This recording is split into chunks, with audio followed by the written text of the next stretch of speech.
We'll start with the prayers.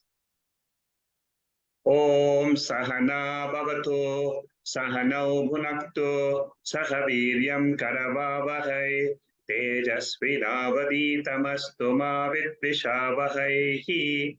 Om Shanti Shanti Shanti.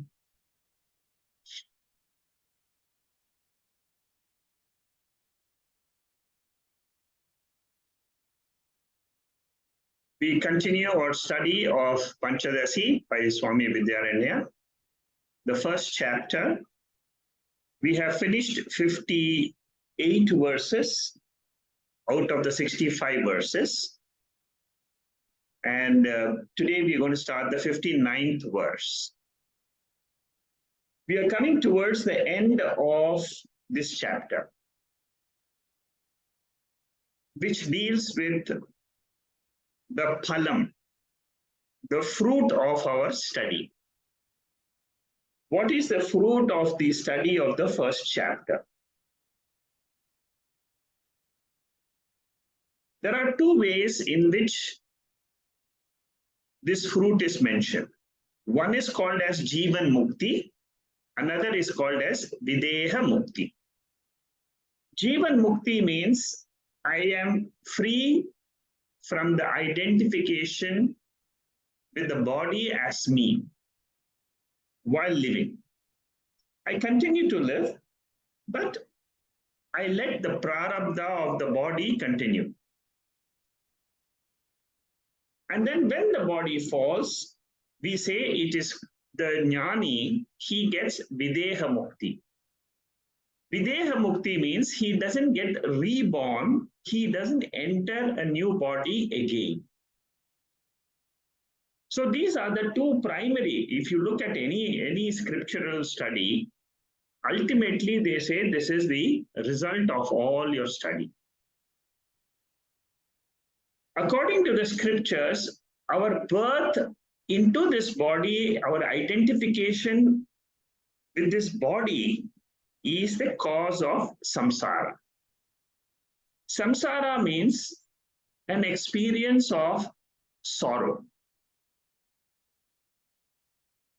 And the only way we can get rid of this sorrow from our mind is to understand that I am not this body or the mind. So this is the broad pattern of our scriptures. Whether you take Bhagavad Gita, whether you take any study of Upanishads or the Brahma Sutra, this is the broad picture. To attain this jñāna-mukti status, we undergo Shravanam, Mananam, Nididhyasanam. In this particular chapter, Swami Vidyaranya has used two Upanishads. He has used Mandukya Upanishad and he has used Taittiriya Upanishad. So the verses which reveal the nature of Atma are mainly picked up from these two Upanishads. And Swami Vidyaranya is a very, very brilliant Acharya, a teacher of Vedanta. He has a unique style of revealing the Atma Tattva. In every chapter, if you study this entire 15 chapters, you will find he has got a unique style. In each chapter, he reveals the truth, but the same truth. What is the truth? Aham satyam jagan mithya jivo brahmaiva napara. I am the eternal truth. The experienced world is of a lower order of reality. This jiva who is living in this body is none other than the creator himself. Because the essential nature of the creator or the projector of this universe is the same as the jiva. Now, let's go to the 59th verse where we stopped last week. We stopped with this slide 464. And this particular verse deals with samādhi abhasa. What is the result of nirvikalpa samādhi? Suppose you have done meditation for a very long period of time. What happens to your mind? That is what is being described from this verse 59th 59th verse onwards till the 65th verse. We are going to, this is the topic. What happens when you do meditation? What is the result of it? And what do you experience when we follow meditation at the highest level? For several years you have done meditation. It's not 1-2 years. It is, say, 20 years you have done meditation. Aham brahmasmi, aham brahmasmi. I am the truth. I am the Atma. What happens to you then? So here what it says is the millions of the results of action. What do you mean by result of action? See, for every action we have done in the past births, there is a reaction. There is a fruit of action, which we are supposed to enjoy and then continue the birth cycle. What Vidyaranya say, and many of the scriptures, they say that when we have done this type of meditation, which is called as nirvikalpa samādhi, the sanchita karmas, they are all destroyed. When sanchita is destroyed, what happens to the mind then? It becomes very pure. What is the meaning of pure mind? It is full of dharma. Normally, we act as per our likes and dislike, raga, dvesha. But after meditation, what happens is you correct yourself. There is a change in your habitual thinking pattern. That change results in dharmic actions. And when you do dharmic actions, what happens is you get punyam, and then you realize that this jiva is nothing but the ultimate essence of the whole creation. So this is what we are seeing in this verse. And what we were seeing last week is this particular, in Bhagavad Gita, there are several verses which talk about what happens to you when you achieve success in spiritual study. This is one of the verses. Yathaidhamsi samidoknihi basmasat kurute Arjuna jnāna-mukti sarva karmani basmasat kurute tatha. Our mind is compared to the fire. Suppose you keep on pouring fuel to the fire, what happens? The fire, if you add the fuel, then that fuel is reduced to ashes. So similarly, through the fire of knowledge, when we keep on thinking that this mind is nothing but Atma, it is Atma expressing itself in this body, that's all. Then what happens? When repeatedly this thought happens in the mind, our sanchita karmas, they get burnt. Mundaka Upanishad also says the same. Guru Stotram also says the same. Mundaka Upanishad says, Vidyate hridayat grantihi chidyante sarva samshayaha shiyante chasya karmani tasmin drishte paravare. Very, very popular verse of Mundaka Upanishad. The knots in our heart, the knots in our intellect, they get broken, they get untied. Then what happens? All the doubts which we have in our mind, they get dispelled. When this happens, all our sanchita karmas get destroyed. not here means the ignorance about my higher nature, which is Atma. Guru Stotram also says, Aneka Janma Samprapta Karma Bandha Vidahine Atma Jnana Pradhanena Tasmai Sri Guruve Namaha. Salutations to that Guru who has given me this self-knowledge. And what has the self-knowledge done in my mind? It has burnt up all the sanchita karmas. See, so many verses are there only to show that what happens when you study the Veda. So the jnani wakes up from samadhi because he has got prarabdha karma to experience joy and sorrow. Same thing happens to us also. We normally have meditation sessions. Why do we get up from our meditation sessions? Why don't we continue it for the next 4 hours? Because we have karma phalams. We stop our meditation and then we come back to the world to get into activity and get the result, which is either joy or sorrow. Similarly, why do we all wake up from our sleep state? Every day we go to sleep.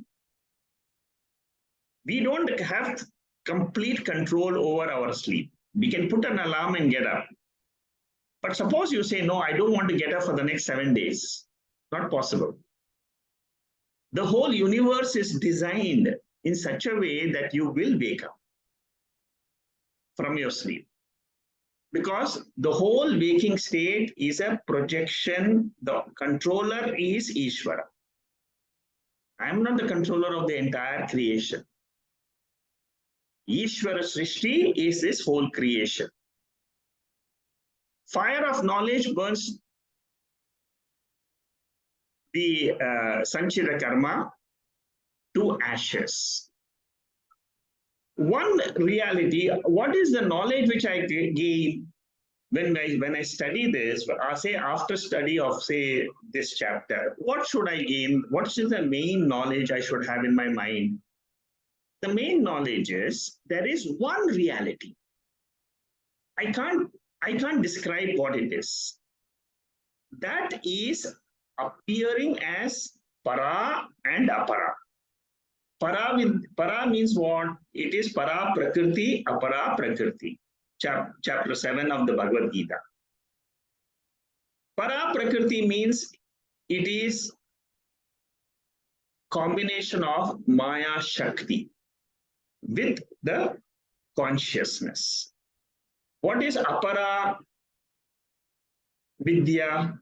It is avidyā. That means it is the ignorance in a particular mind. So there is a totality and there is a individuality. The individuality is called as avidyā, jiva, which is ignorant about what is this entire experience about. And what is the para-vidya? Para means what? It is the cause for the experiences of the jiva, which is maya shakti. The question we all have is it possible to end all the karma phalams or not? For that, Vidyaranya says, look at your dream. Suppose you win a lottery ticket of say $1 million in your dream. As soon as you wake up, what happens? That entire experience of that winning the lottery, enjoying the money and all that comes to an end. How much time does it take? Within a few seconds. So similarly, waking is also similar to a delusion or illusion which happens to us. Our normal waking state is also full of illusions and delusions because it is all driven by the mind, which is called as jñāna-adhyasa. And realization of the self, what happens? What is the self? Self is beyond time and space. So when you rise to that higher nature of our own self, It is like waking up from dream, which is our regular dream. The waking is also dream number 2. That is what most of the scriptures say, like Mandukya Upanishad. The karma phalams, do they belong to Atma or do they belong to the Jiva? Do they belong to the body? No. Do they belong to the pure Atma? No. So who is the holder of this karma phalams, which we call it as sanchita, prarabdha and all that? The holder of the karma phalam is a jiva. And who is a jiva? It is an entity in this body which is saying, I am the body. I am doing karta. I am the doer of actions. So the one who is holding the kartrutvam and bhoktrutva buddhi is the jiva. Suppose you say the pen is writing and I am writing. Pen is writing is not wrong. It's a statement. Without the pen is writing, but which is more correct? I am writing is more correct. The jiva is writing. Because there is a consciousness element attached to that statement. So that holder of that pen is the jiva. Similarly, the holder of all our actions and the holder of all the result of actions. Karta bhokta. In some text, buddhi is considered as the bhokta. And also karta, buddhi. There is an instrument, antakaranam, that buddhi has got 4 functions. Memory, ego, oscillations of thoughts, and determination of thoughts. Four functions. One of the functions is that ego. Ego means karta bhokta. We hold on to our ego, which has been, now see, this is, the ego is always that I. Many of us, we don't know how to identify that I in this body. The easiest way is, suppose you are thinking today, somebody insulted me 30 years ago, and I am thinking about it today. The memory of that comes back, or some memory, old memories come back. That part of your mind which brings this thought and holds those thoughts is called as the ego. Ego I. But in the same body, in the same mind, there is a sākṣī I also, which is witnessing the thought. Without the sākṣī, without the observer I, which is a silent witness to that I thought, I suffered this, I enjoyed this. Both are happening in the presence of sākṣī I. That sākṣī I have to own up. I have to drop the ego I. This dropping of ego I, owning up of the sākṣī I, is the entire spiritual journey. Every time when we study, we are trying to break the knot between that ego I and the sākṣī I. Because today they both are mixed together. The instruments which are used are body, senses, organs of action, mind. These are all the instruments. And it is this ego I which holds on to these instruments and says that I am the holder of this instrument. And I operate through the karanams. When I operate through the instruments, what happens to me? I become karta bhokta. Karta bhokta is nothing but punyam and papam expressing in this body. What is the job of a chid abhasa? You see, I'm going a little bit deeper into understanding the jiva. Because if you understand who the jiva is, then that correction happens in the mind that I am not the jiva which is attached to the body, but I am the sākṣī jiva. So this jiva learns to turn the attention of the vision through, which is flowing through the mind and the sense organs to the world. It is trying to discover that sākṣī, which is in whose presence this entire vyavahara, jagrata avastha is happening. So it is this jiva which is coming out of ignorance, which is in deep sleep state. Every day we have this deep sleep state, and every day we come out of this. But there is something called as mula avidyā. Mula avidyā is a very, very dark sleep, which has been continuing for a very long time. Birth after birth, it has been there. Now that deeper state of our mind, once that ignorance about my real nature, which lies where beyond the mind. That is what I'm trying to understand from the scriptures. From chapter 1, what am I saying? I am that pure consciousness, which is called as Sat Chit Ananda. And that is my real nature.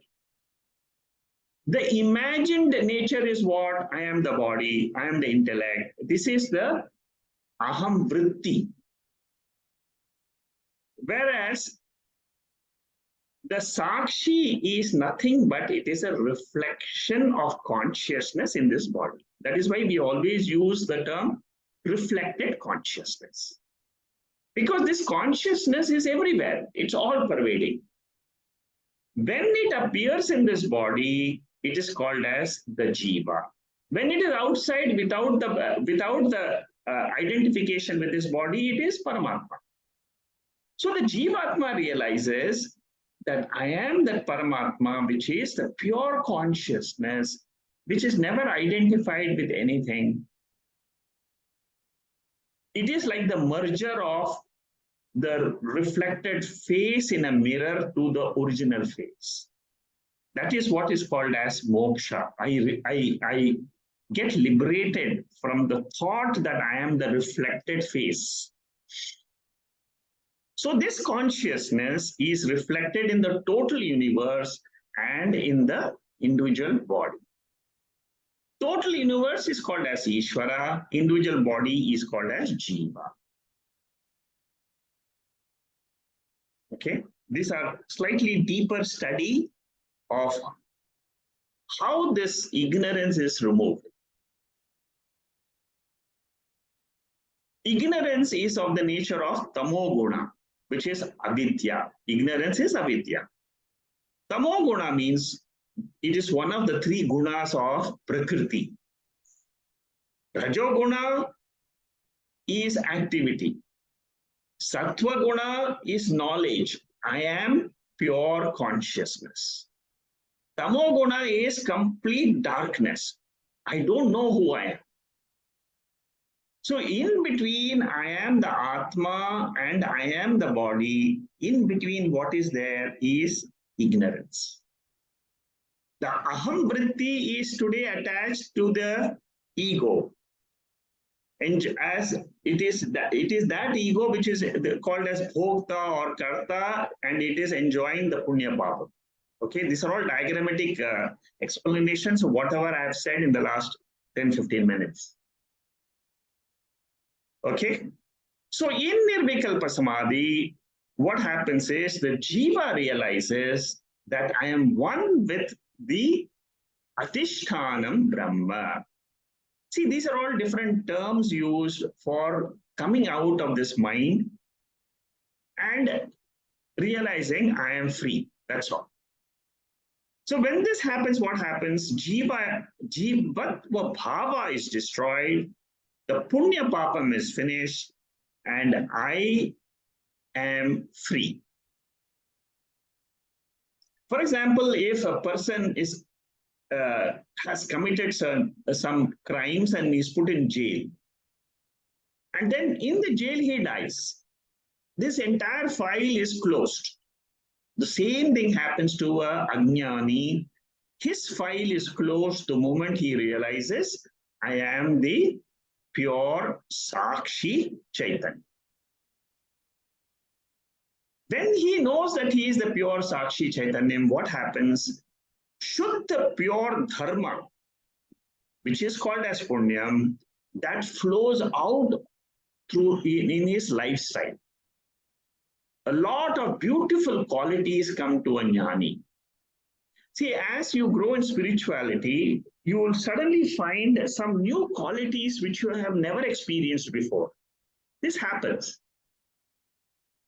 Some people take to painting, some people take to singing, some people, because the mind has become pure, it wants to express in this world. Some people take to teaching, some people take to, so many things. Building ashrams. There are some jnanis who build ashrams. Because the mind has become pure, at the same time, the mind wants to do loka sangraha. What are the indications that you have become a jnani?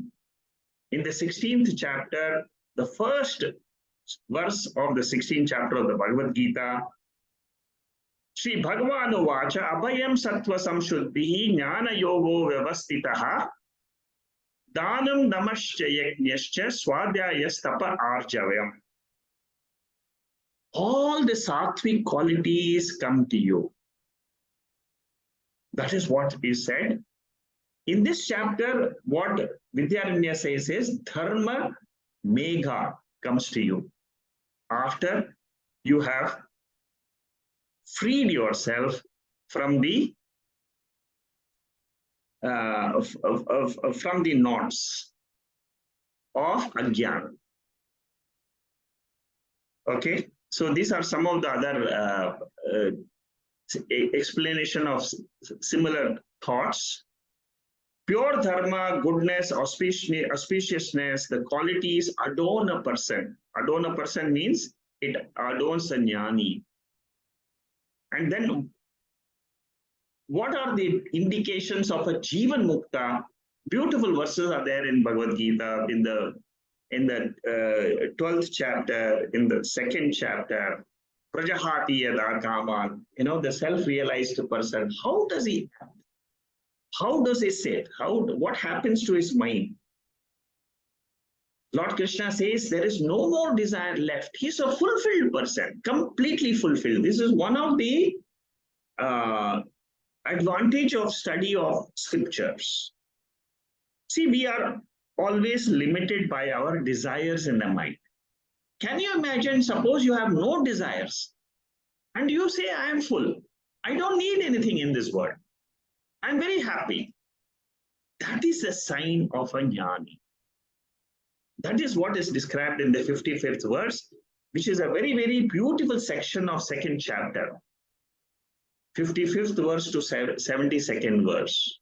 Similarly, in the 12th chapter, Adveshta Sarva Bhutana Maitra Karno Evacha Nirmamo Nirahaṅkāra. 2 words. Samadukha Sukhakshami. Nirmamo. Nirmamo Nirahaṅkāra. What are the 2 basic problems of all the jivas? Ahaṅkāra. I am this, I am this. I possess this, mamakara. She belongs to me, she is my wife. He belongs to me, he is my husband. I am the karta. These ahaṅkāra and mamakara. Because of ahaṅkāra only you have mamakara. Without ahaṅkāra there will be no mamakara. Ahaṅkāra means the I notion in this body, especially in the mind.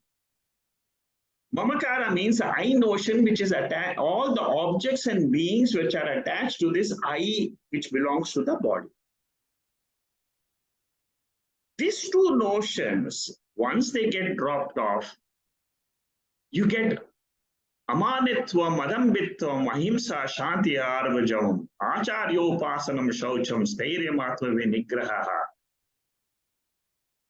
See, these are all the verses which says that you get these qualities: humility, unpretentiousness, forgiveness, purity, steadfastness, one-pointedness. All this will come to you when your mind becomes pure. What is a sign of a sattvic mind? In the 14th chapter, Lord Krishna says, Sri Bhagavan Vach, Prakasham cha pravritim cha mohameve cha pandava, natveshya sampravrittani, nanivrittani kankshati. He becomes bright. He does not hate anybody. See, our hatred in the mind can be a very big problem to us. The mind is bharam. It is very heavy because it has got all these impurities in the mind. Suppose in my mind, I drop all this and I have a pure mind only to take up actions, whatever is required for my duty, I do. The rest of the time, I just say I am the Atma. That's all. And there is no more worries. There is no more regrets of the past. Suppose you remove the worries and the regrets of the past, worry for the future, regret of the past. Past and future is gone from your mind. And you are focusing only on your current activity. Can you imagine what a beautiful mind it will be? Pure, clean, totally focused on what you have to do. You are cooking, you do cooking very well, you take care of your children very well, you take care of your parents very well. And life just flows. That is the glory of this Brahma Vidya. Okay, so these are all the details of how once dharma comes into our mind and that ego I gets dropped, not 100%, but sufficiently. Like the river flows into the ocean, the jnani will go into this society and just conduct his lifestyle without any binding desires. Okay, now we look at this 60th verse. See, the 59th verse was a very heavy verse because it introduced the topic of dharma. It introduced the topic of what happens when our ignorance goes away. Many people in the Q&A sessions, they ask me, what happens to a realized person? How does he conduct himself? What happens? Because many people are curious. Because they know that, you see, if I know what happens to how the realized person lives in this world, after having done Shravanam Mananam, Vidyasanam, it becomes a goal for me. Okay, and this is also one of the beautiful verses which talks about the result of samādhi, abhasa, and the result of Shravanam, Mananam, Nidithyasana. धर्ममेघमिमं प्राहो धर्ममेघमिमं प्राहो समाधिं योगवित्तमाः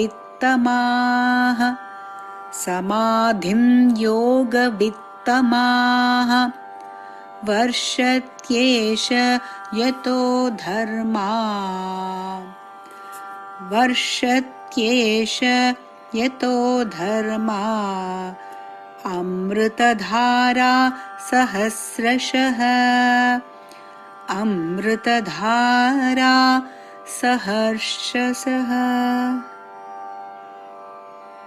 This is the poetic Vidyaranya who expresses the joy of samādhi abhasa. If you have done continuous exercise and meditation on Vedantic meditation, which we are doing on every Wednesday, we do this. What happens to you is there is a cloud burst of nobility. That is what he says in this verse. See, when you do meditation at a higher level, it is called as samādhi sukham. Happiness reflected in the mind, which is a pure mind. And there are three grades which is put there. Yoga with vitara, yoga with tamaha. So there are three grades. So the yogi wants to spend more and more hours in meditation, thinking about himself and getting that joy of reflected consciousness. There are some yogis who do that. And here Vidyaranya says, yoga with tamaha. That means the highest joy a person can enjoy in this universe is when your mind is pure and the reflection of consciousness comes in the mind. Varshate. Varshate means it rains. And what does it rain? Amritatvam. Amritatvam means immortality. Sweet flow of goodness. See, for a ajnani, our thoughts are only on, because we don't know our real nature is pure consciousness. Therefore, we think we are the body, and we are ajnani means we have raga dvesha. Whereas dharma mega belongs to the realized person. What they say in the Upanishad is one moment of nirvikalpam, even if it is for a split second before the death of the body, that punyam of having that peep into that nirvikalpa avastha is like doing 100 Ashwamedha yagas. Ashwamedha yaga is one of the highest rituals in our Veda Purva Bhaga. That Mahatma who is in Nirvikalpa Samadhi, he gets that punyam and he enjoys the sukham. So what is the two results of Sanchita, of Nirvikalpa Samadhi? Your Sanchita gets destroyed and you become an embodiment of goodness. You lead a very, very noble life in the world. Okay? But what is the mukhya phalam that is being described in this next verse?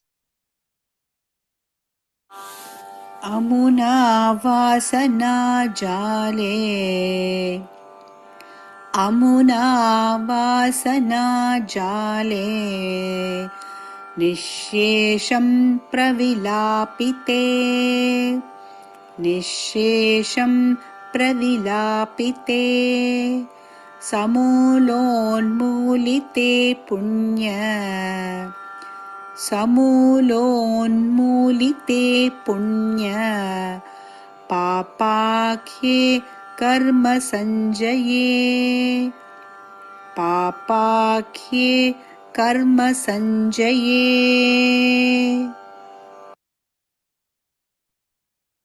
Another verse which describes the result of samadhi. Amuna means by this samadhi, what happens? Vasana jale nisesham pravilapate. Pravilapite means what? It gets destroyed. It's the same topic. Our merits and demerits, which are there in our karana shariram, they get rooted out. How does this punya papam express? It expresses as kartritva bhava, bhoktritva bhava in every janma. That is what is called as vasana. Vasana jala is completely destroyed by samadhi. Why do we take births? in different bodies, I am a male, I am a female, all this is got to do with the law of karma. There is no other way to get rid of this Jiva Bhava and then hold on to Brahma Bhava except through this Samadhi Abhyasa and Shravanam, Mananam, Nididhyas. Pravilapanam means destruction, annihilation.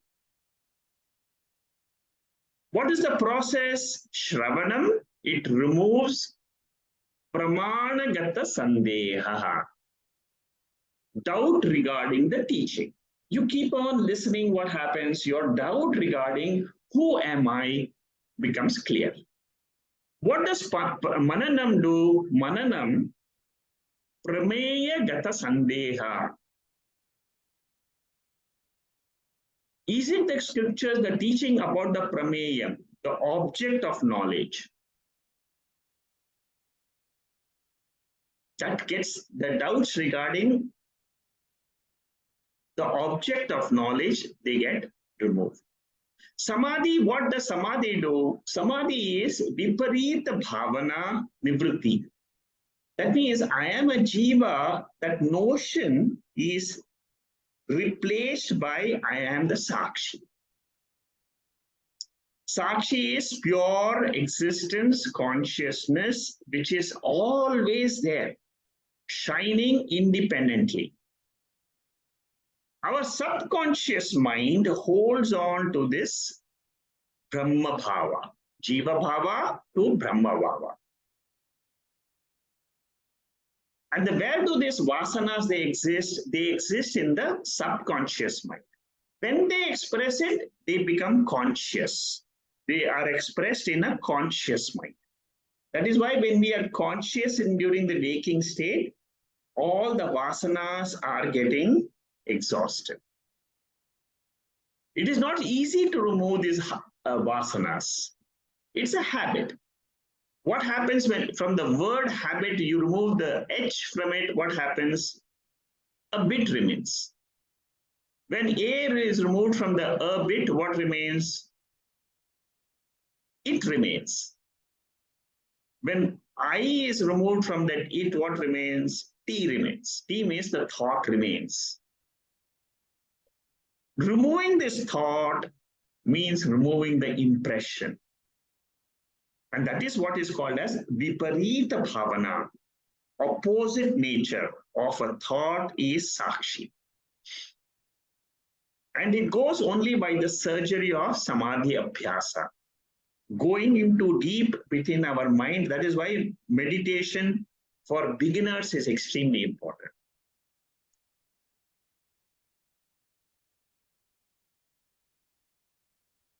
So along with the root, this entire vasana is annihilated.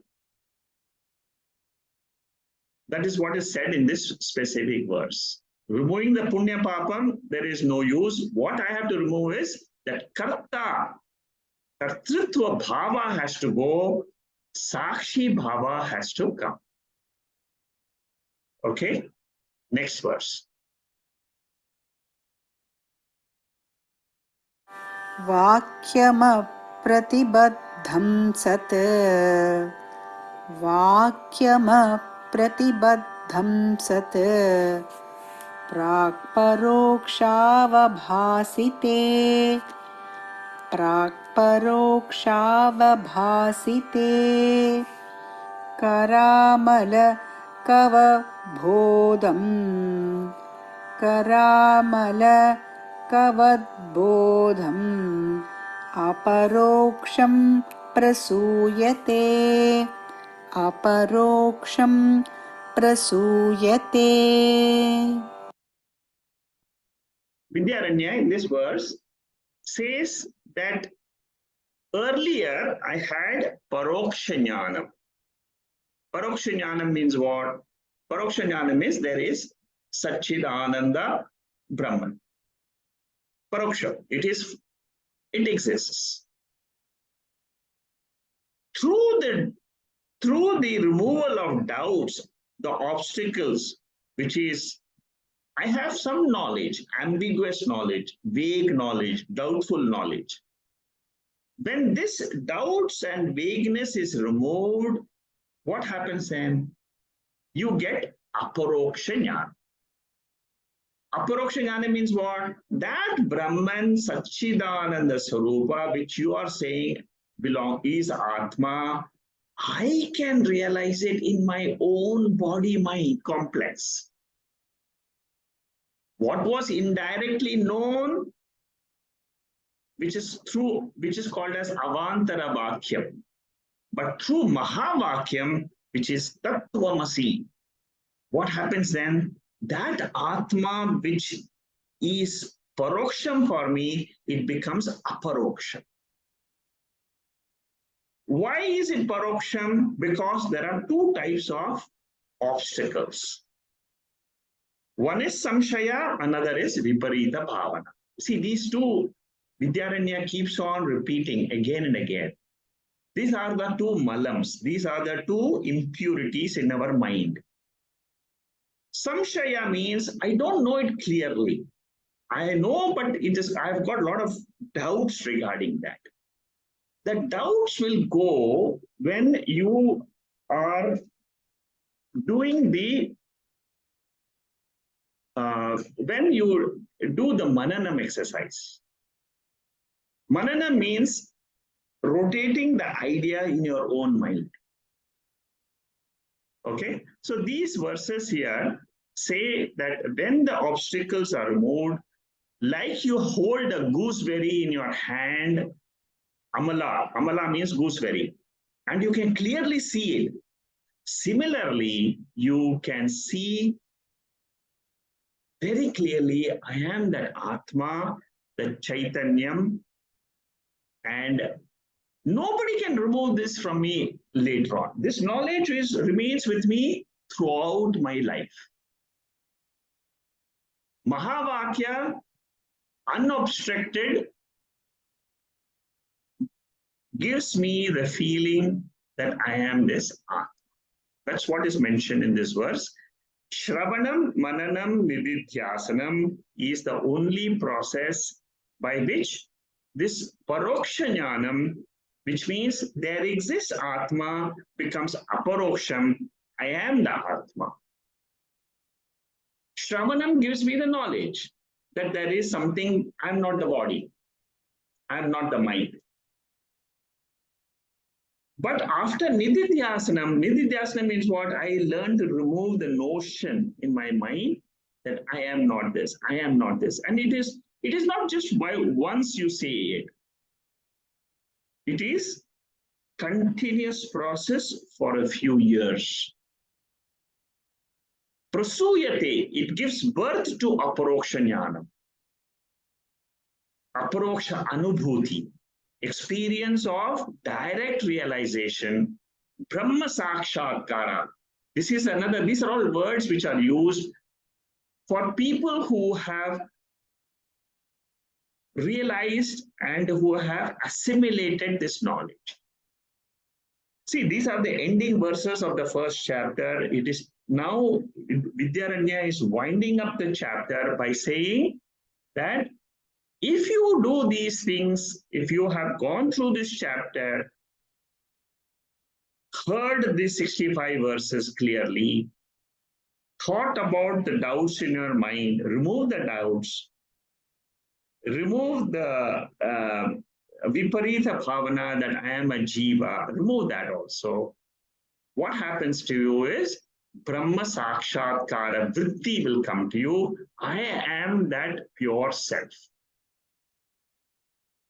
Okay, so beautifully he summarizes all this. See, right from the first verse to the 60th verse, see how the beautiful process is being described. See, in many Upanishads, we get to know the knowledge of Paroksha Jnanam. But how it becomes Aparoksha Jnanam, directly, how do I get benefited out of it? Vidyaranya is a master. He breaks it up and then tells us, this is the process. I am a karta, I am a doer, I am a bhokta, I am an enjoyer. These two are the obstructions. We have to use it in our normal day-to-day life, no doubt about it, for vyavahara. But when I try to know who am I, at that time you should say, I am the sākṣī. Okay? So this is some revision of the previous 3 verses. I've just revised, put some revision charts. You can go through them. Next is the 63rd verse. Paroksham brahma vijñānam. Paroksham brahma vijñānam. Shabdham deshika purvakam. Shabdham deshika purvakam. Buddhi purvakritam papam. Buddhi purvakritam papam. Kritsnam dahati vahnivat. Krishnam dahati vahnivat.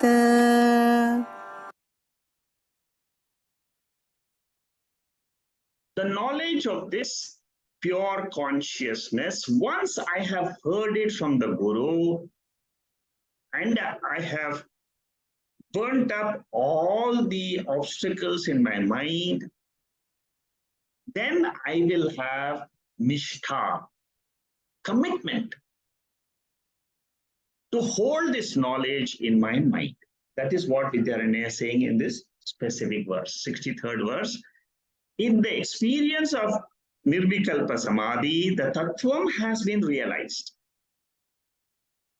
Amalaka Karavat, like you hold the gooseberry in your hand, which he said in the previous verse, Atma is held in this mind.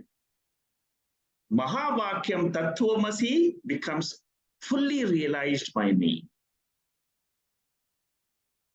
Shravanam, I have removed the knowledge, the ignorance about the self. Mananam, I have removed the doubts. Viparita bhavana, the wrong notions in my mind, I have removed by nididhyas.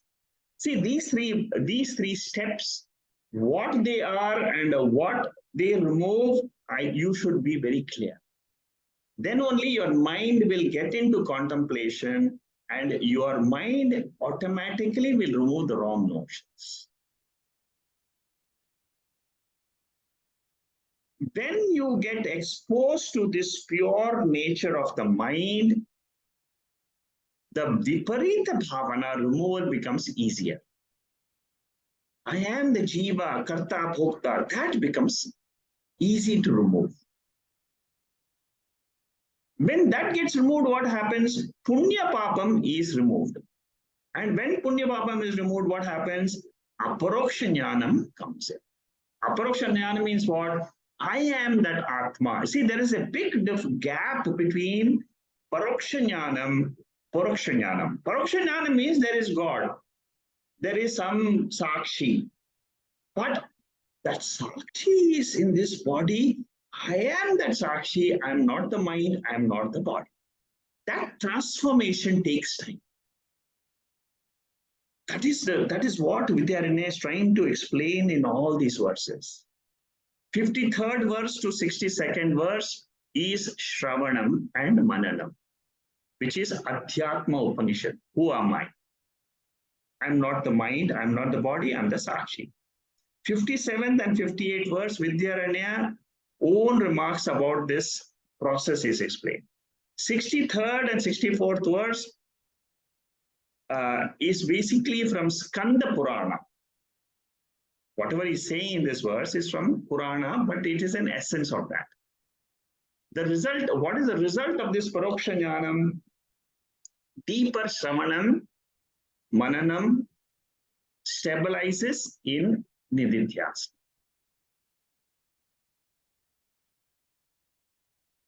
See, our mind has got Sajatiya Vritti. That means the same thought flow will continue. Once that happens, that is what is called as Paroksha Jnana. Suppose I am thinking of something and then then I get my doubts. No, I am this body, again and again you say I was born on so and so day. How can I not be born? How can I know that this is not true? So that change is what is being explained in this verse.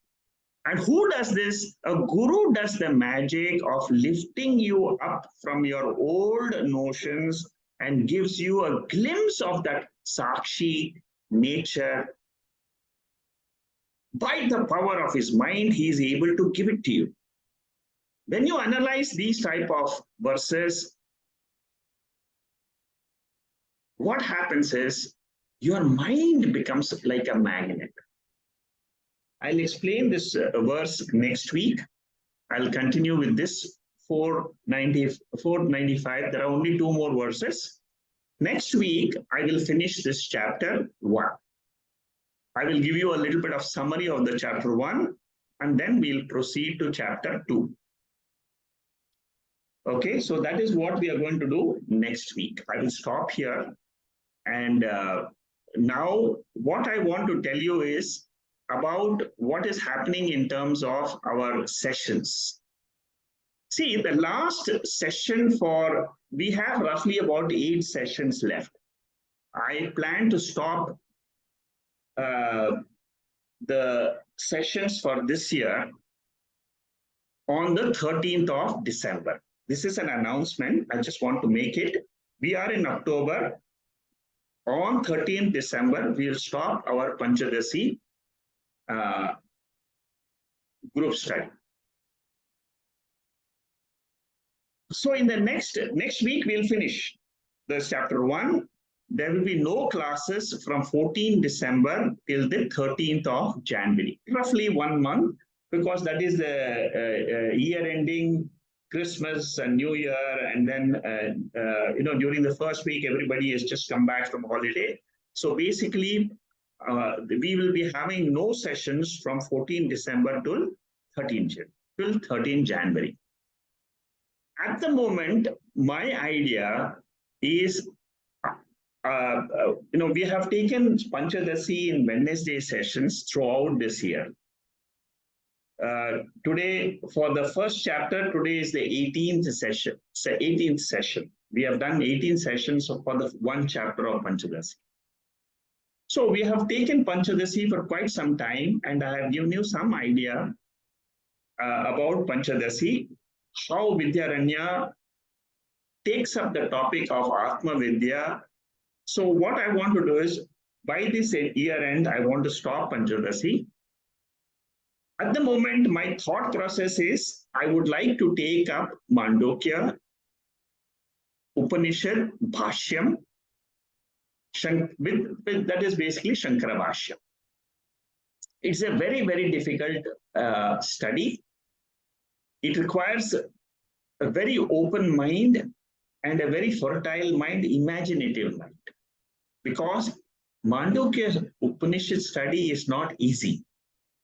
Mandukya Upanishad is it's a shortest Upanishad, but the Karikas of Gaudapadacharya, they are extremely important.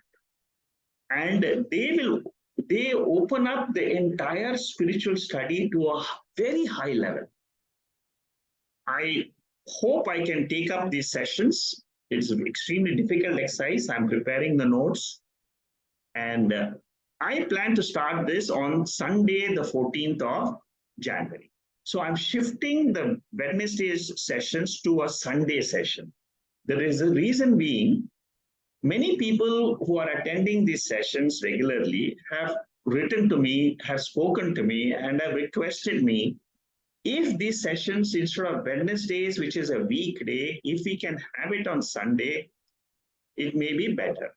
So I'm experimenting with it. Going to start on the 14th of January on a Sunday. So we will no longer have a Wednesday session. I will experiment with this. If it is successful, if it is okay with many people, I will continue the Sunday. Saturday session will be on Taittiriya Bhashya. That will continue. So Saturday and Sunday will be Vedantic study sessions. So most of you who have got a holiday on Saturday, Sunday, you can attend both the sessions. Or if you can't attend, you can just get a recording. You just, I will be forming a new group for Mandukya. Because I will close this year, and whoever wants to join these sessions next year, you will have to click and join. I will send you the link, so you can just join the Mandukya sessions. I have put the timings here. So in Singapore, the time will be from 7 to 8, the Mandukya Upanishad, and meditation as usual on Wednesdays, which we do, we'll have it for 15 minutes and some question answers. India, the same time will be from 4:30 to 5:30 and then 5:30 to 6. UK timing will be 12 noon to 1:30. USA, there are some people who attend these sessions on Wednesdays. For them, it will be Sunday morning. For me, it will be Sunday evening. For them, it will be Sunday morning, some 7 to 8:30. I think this might be a good session for many people to attend. We'll give it a try, and this is the announcement I wanted to make today. So you know how we are going to progress. I will distribute the notes of Mandukya Upanishad, the first chapter notes, before the 14th of January. I will try to complete that notes. It will run more than 500. It will go to it's about 400 pages or so. It's getting typed right now. So I will distribute the notes. This is Shankaracharya's bhashyam on those mantras as well as karikas. There are 29 karikas in the first chapter. I will start with the first chapter. Let's see how the interest is. If the interest continues, we'll go to the second chapter. But at the moment, my plan is take up the 12 mantras of the Upanishad and the karikas. Okay, so with that announcement, I will send you these also by WhatsApp so that you can register yourself for the sessions of Mandukya for next year. There will be a separate link I will provide in the WhatsApp group. Because the old group I will dismantle. I will start with a new group for those who want to interested in Mandukya.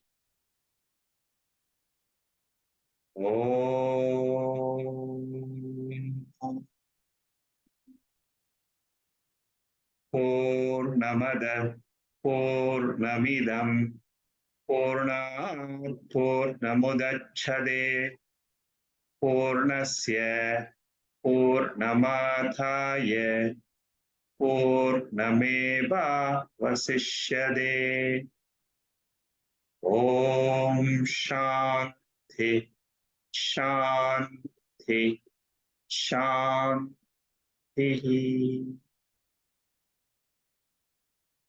There are no questions on the chat box. Does anybody have any questions?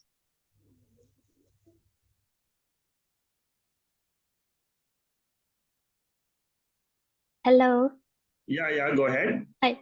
I wanted to ask, not actually, well, ask for an explanation. Can you tell more about the Rajasic guna? Okay. Yeah. This Rajasic guna is explained in Bhagavad Gita, chapter 14. What it means is that there is a nature of our mind in which the mind is said to be in Rajas. Rajas means activity. So whenever you are pushed into the world at any time to act on something, it could be cooking, it could be walking, it could be running, it could be studying, it could be anything. that is what is called as rajas. Suppose you want to sleep, you say, no, I'm tired. That is called as tamas. Suppose you say, I want to study, I want to know, I want to see the sunrise, I want to see the sunset. Just, I want to read. That is what is called as sattva. Sattva means pure, purity. Rajas means activity. And tamas means inertness, inertia. So these are the three words which describe the nature of prakriti, nature of the panchabhutas or the five elements. Nobody can stop this. This is how the nature, the body is made up of the five elements. The five elements have got this as their nature. Our mind is made up of subtle elements, the same five elements in a subtle form. In a gross form, when it exists, it is the gross body. When it exists in a subtle form, it exists in the thought form, memory form. So in our mind, the impulse to act comes in the mind first. That impulse is called as rajas. Am I clear, Anne? Yes. Can I have additional question? Yeah, go ahead. So it doesn't mean we have to act upon it, or can we actually, those impulses allowed to be, like, let's say, burned in the mind and in a way dissolve and go, Good question. where they came from? Yeah, it's good. It's good. Yes. See, in the Bhagavad Gita, Lord Krishna says that these impulses will come, but whether to act on it or not to act on it is I have to decide. If you're able to watch these thoughts and then act, you are a very realized person. You are very, very advanced in spirituality. Many of us, we don't know that this is the process of our mind. Many of us, we don't know that this is how our mind is. In that verse of Bhagavad Gita, the Lord says, don't get caught up in this impulses, which are purely vasanas. These are impressions of the behavior of the mind in the past. It could be this birth, it could be many births. This is how the human mind is. This is what is called as the vasanas. This is what is called as the causal body, karana sharira. It is invisible. I can't see that. This is the reason why we take birth in this body. The mind joins this body only because it wants to express in this body. That's all. Karana shariram, the causal body, along with the mind, is the jiva, is the soul, is the individual.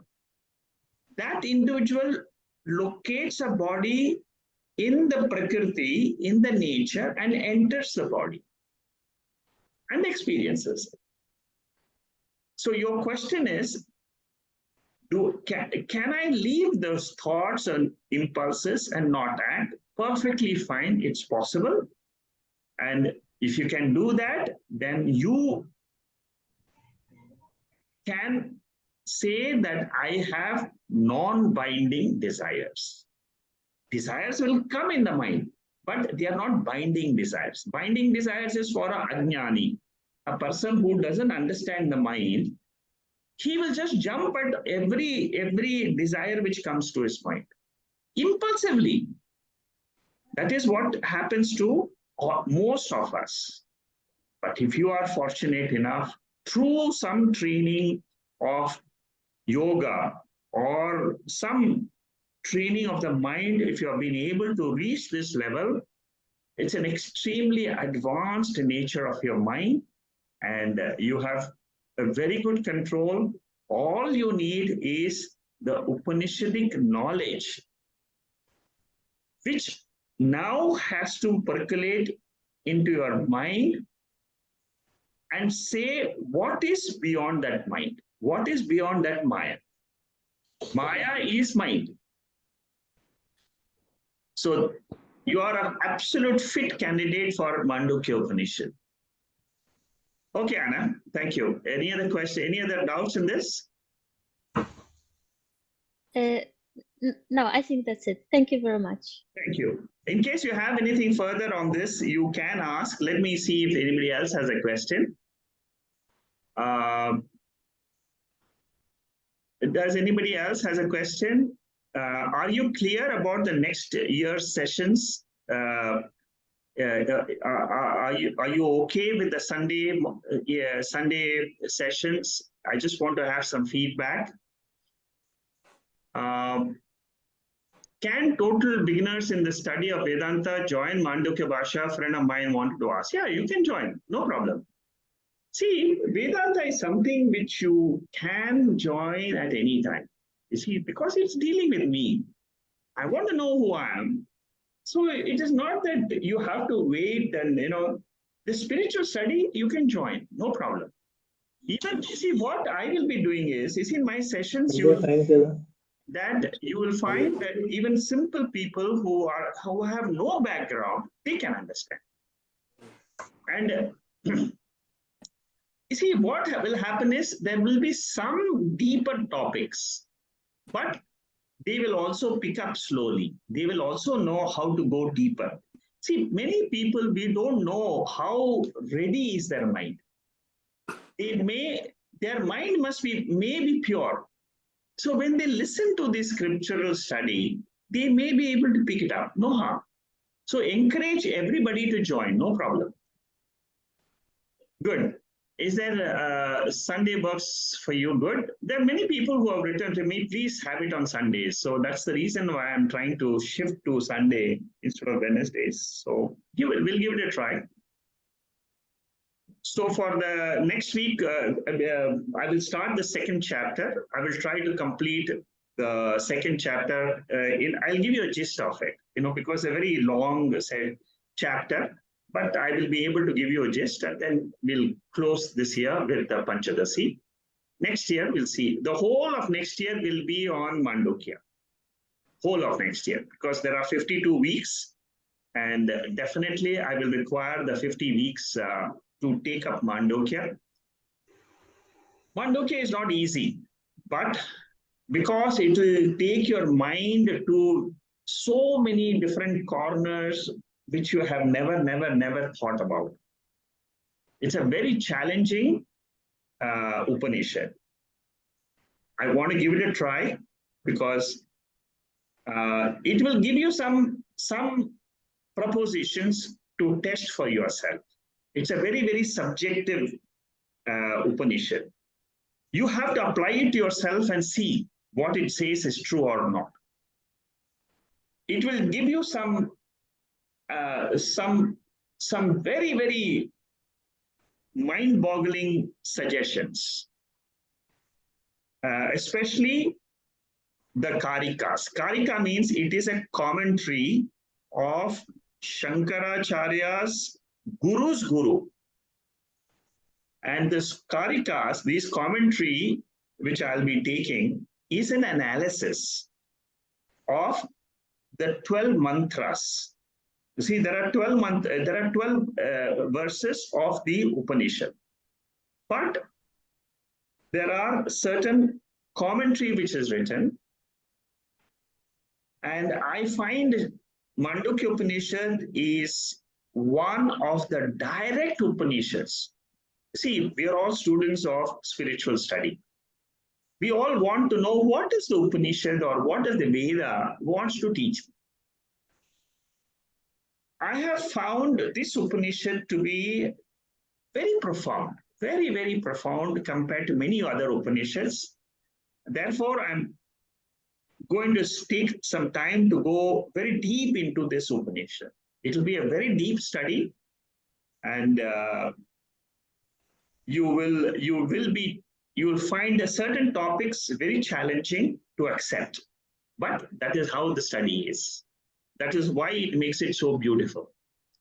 Okay, thank you, and we'll continue our study next week. If anybody has any other questions or any other remarks, you can write to me, because these topics they are very deep in their study, in their essence. Very subtle, yeah. Yeah, very, very subtle. Right, Shekhar-ji, Hari Om. Thank you, Hari Om. Thanks. Hari Om. Wish you all very happy Dasara festival at your homes. Thank you. Thank you. Thank you. Thank you. Namaste. Thank you. Namaste. Thank you. Namaste. Namaste. Happy Navaratri. Thank you. Thank you. Thank you, Shekhar-ji. Thank you. Thank you, Baba. Thank you.